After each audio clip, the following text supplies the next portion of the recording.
뭐가 잘났다고 대리인까지 선임을 해요. 바람핀 주제에 이렇게 얘기하시는 것도 사실은 이해가 돼요. 돈만 있으면 선임하고 돈밖에 모르는 변호사냐, 되게 원색적인 비난을 많이 하시는데, 근데 조금 오해가 있으신 것 같아요.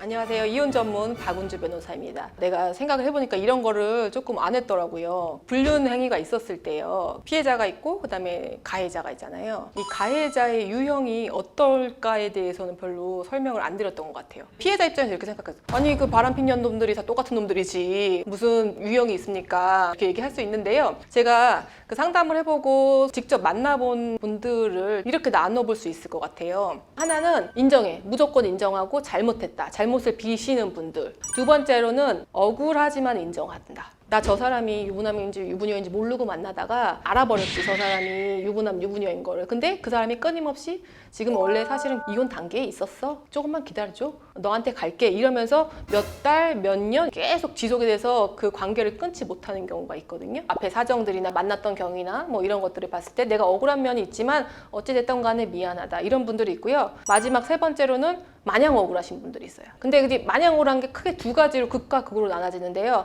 하나는 나는 부정행위를 한 적도 없고, 혹은 나는 저 사람이 결혼한지 몰랐었고, 혹은 저 원고의 부부가 사실은 예전에 혼인관계가 다 파탄나서 원고가 배우자로서의 어떤 권리를 인정받을 만한 상황이 아니었을 경우에는 기각시킬 수 있다고 했잖아요. 이 세 가지 중에 하나에 해당되는 경우에 나 억울하다 하는 경우와 그렇지 않아.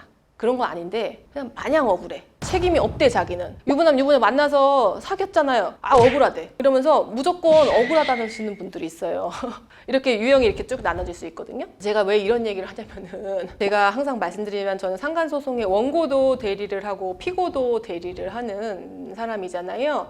근데 요즘에 상간의 피해자분들이 소송을 제기를 하시고 나서 상간녀, 상간남이라고 하는 피고들이 변호사를 선임을 해서 소송을 수행하는 것 자체에 대해서 분노에 차시는 분들이 있어요. 내가 원고 소송을 대리를 해보면은 99% 다 피고도 대리인을 선임을 하거든요. 막 전화 와가지고 막 난리야. 지가 뭔데 뭘 잘했다고 변호사를 선임을 한 거에 막 덜덜 떨면서 저한테 전화를 하세요. 저한테 이제 그런 것들을 토로를 하시는 분들이 있고, 그 다음에 내가 피고를 대리했을 때는 상대방 측에서 원고 당사자가 피고의 대리인을 비난하는 식의 얘기를 하시고, 어떤 커뮤니티나 그런 상에서 보면은 원고분들은 본인의 이제 상간자와 그 상간자의 대리인을 동일시 하시는 경우가 되게 많아요. 그래서 되게 원색적인 비난을 많이 하시는데 뭐가 잘났다고 대리인까지 선임을 해요. 바람핀 주제에 이렇게 얘기하시는 것도 사실은 이해가 돼요. 근데 조금 오해가 있으신 것 같아요. 여러 가지 유형이 있는데 그 중에서 순수하게 인정한다. 상간소장을 받으시는 피고분들이 대부분 많이 이런 경우에 속하거든요. 그 상간소송의 본질 자체가 명확한 증거가 있지 않으면 들어가지 않기 때문에 피고 입장에서는 부정행위를 하지 않았다거나 원고의 배우자가 결혼한 사실을 몰랐다거나 이런 거를 반박을 해서 원고 패소를 시킬 가능성이 크지 않고, 대부분 다 인정하고 잘못했고 이런 식의 것들을 많이 구하시는데, 그런 분들이 변호사 대리인을 선임하는 이유는요, 여러분, 그 사람들이 잘나서 선임하는 게 아니고요. 누구든지 평생에 한번 소장을 받게 되면요, 너무 당황스럽고 무섭고 어떻게 대응해야 될지 몰라요. 전혀.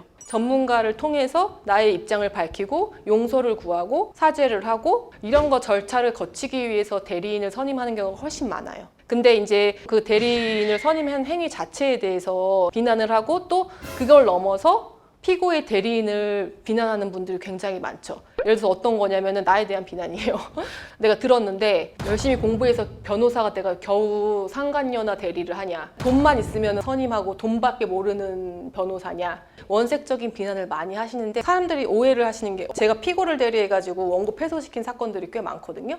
근데 그거를 마치 이렇게 생각을 하시는 거예요. 상간녀를 도와서 상간녀를 승소시킨 나쁜 변호사, 이렇게 아주 피상적으로 생각을 하시는데요. 상간소송에서 원고가 패소되는 경우는 결과적으로 판사가 판단했을 때 부정행위를 인정될 만한 여러 가지 요건 중에서 한 개라도 충족시키지 않았기 때문에 패소가 된 거지, 이거 어떻게 해가지고 상간녀 손을 들게 해준 변호사, 이게 아니에요. 전혀. 패소되는 것 중에 하나 예를 많이 들어보면은 일종의 썸. 내 배우자가 다른 이성하고 썸을 탔는데 내가 생각하기엔 그게 명백하게 부정행위라고 생각이 되는데 나쁜 짓을 한 거는 맞아요. 근데 그게 법률로까지 판단을 했을 때 부정행위의 범위에 해당되는지는 다른 문제거든요. 그런 썸 타는 단계에서 피고 대리를 했을 때 기각시키는 경우가 꽤 많아요. 그런 식으로 기각시킨 경우는요, 부정행위 조건이나 부정행위 책임에 해당하는 전제 조건이 인정되지 않은 사건들이기 때문에 그거를 부정행위를 명백하게 한 상간녀, 상간남을 도와줘가지고 그들에게 유리한 판결이 냈다고 생각하시면 안 되고요. 그러면은 소장을 가져오면은 다 내가 대리를 해주냐, 피고 대리를 해주냐, 또 그렇지는 않아요. 그러니까 인정하시고 용서를 바라고 위자료 책임이 있다는 걸 인지를 하시고 최선의 노력을 다해서 지급을 하겠다. 이런 분들 당연히 제가 할 수 있어요.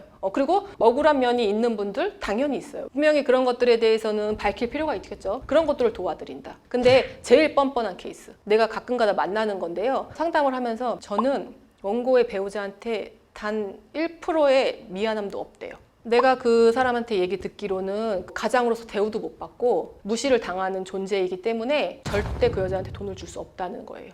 그런 사람도 있어요. 그런 사람들은 제가 돌려보내요. 그런 사람들까지 제가 대리를 하지는 않아요. 그리고 또 하나는 변호사님 이거 소장에 보니까 증거 없는데 기각시켜 주세요라고 하시는 분들이 있어요. 그럼 내가 했어요, 안 했어요? 그래요, 내가 물어봐. 했대. 거짓말하지 마세요. 증거는 나오게 돼 있어요. 그거를 발뺌을 하려고 하지 마십시오. 증거가 없다고 해서. 그거는 나쁜 일인 것 같아요. 그러면은 그분이 다시 상담을 하고 다시 오세요. 그 말을 듣고 자기가 여러 변호사한테 얘기를 들어봤는데 변호사님만 솔직하게 얘기하라고 했다고. 다른 데 갔는데 이거 다 기각시킬 수 있다고 했대요. 아닌 것 같아서 다시 왔다는 거예요. 그리고 그런 사건에서는 반드시 증거가 나중에 나오게 돼 있어요. 부인해봤자 그건 다 괘씸죄에 더 걸리게 됩니다. 오늘은 제가 상간자의 여러 가지 상황에 대해서 설명을 드렸고 그들이 변호사를 찾는 이유, 그 다음에 내가 피고를 대리하면서 나의 입장과 역할 이런 걸 좀 오해하지 않으셨으면 좋겠다라는 바람으로 영상을 찍어봤지만 이렇게 영상 올리잖아 그러면 댓글에 또 악플들이 또 달려요. 또 그러나 저러나 너는 돈밖에 모르는 사람 막 이러면서 달지 마세요. 왜냐면 바로 다 삭제하거든요. 그리고 그런 악플들 달시는 분들이 이제 다 캡처를 해놨어요. 사실은 너무 바빠서 그런데 시기를 다 보고 있습니다, 여러분. 오늘 영상이 유익하셨다면요, 구독과 좋아요를 눌러주세요. 안녕.